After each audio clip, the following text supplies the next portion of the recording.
So, welcome and hello. Um, Here I am up here.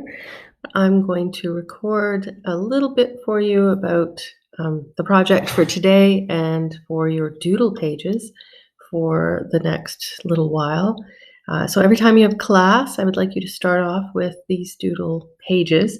And I opened my book up to two new pages here. So, you've got your new sketchbook. Just skip the very first page, where there's nothing at the front there, and the next two pages, let's just use those. And I think you can start on the right or start on the left, it doesn't matter.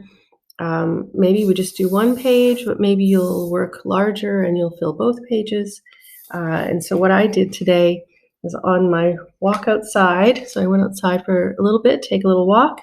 I picked up some newspapers.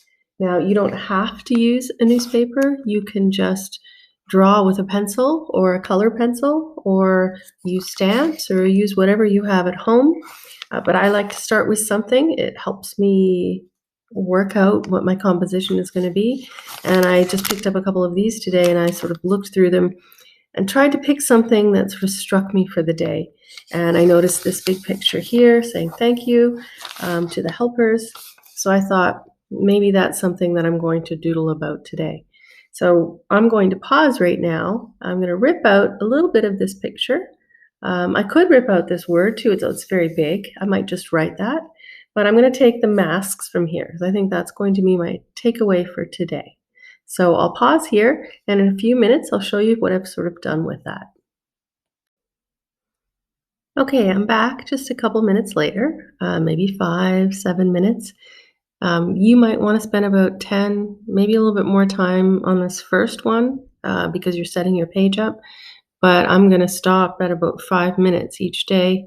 I'm going to add a little bit more to it. This one, I just took a couple of the parts from the newspaper here. I've only used a glue stick, right? And my pencil and my little black marker. I haven't even put any color in it or anything. I erased a couple things, but I didn't use a lot of materials here. You can use color if you want. You could just use words. What I want you to do is respond to what's happening in the news and around you.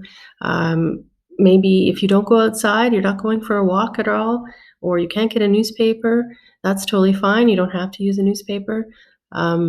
Hopefully you'll go outside at some point and have a little walk, but what I want you to do is just find some words or some headlines or something that you've seen over the course of the day to inspire you for your doodle that day. And it can change and evolve as we go. So I'll just show you a little bit closer just what I did here. Sorry. Okay, so you can see I added Danke and to the helpers and the date. I do want you to put the date in there somewhere. I wrote the date fully. Today's the 18th, so you could write 18/03/2020, or you could rip out a part of the date from the newspaper. However you want to put the date in is fine, but somewhere in each entry, you should have the date. So this is what my page sort of looks like. I know it's very hard for me to show you. And I've added a little bit more here across the other page. So later on, maybe I'll extend that way. So it could go up from here, it could come down from here. Next class, I could doodle a little bit in here just with the black marker, or I could use my 2B pencil. I think I gave you a 5B or 4B. Use that pencil to draw because it's a little darker, unless you want the 2H and you don't want it to show up very much. And then you can go over it with marker if you want, or whatever you have at home. I also will probably use this at some point. These pencils that I have from Prague, they're Kohinoor. I like them because you can see, sorry, I'm trying to figure this out. You can see all the colors, right, at the front, and they change color as you color. But you can use regular color pencils, or if you have watercolor, anything that you have, you can use on these pages. So we'll call these our daily pages or daily doodles. And each class, or if you want to do it every day, that's also fine. But each class, I would like you to do a little bit on your doodle page before you start with your drawing or whatever other project we're doing. Okay, so that's it for now. Enjoy your day today. And after you're done with this, then work on what is next, which the beginning will be our self-portrait. Okay, bye for now.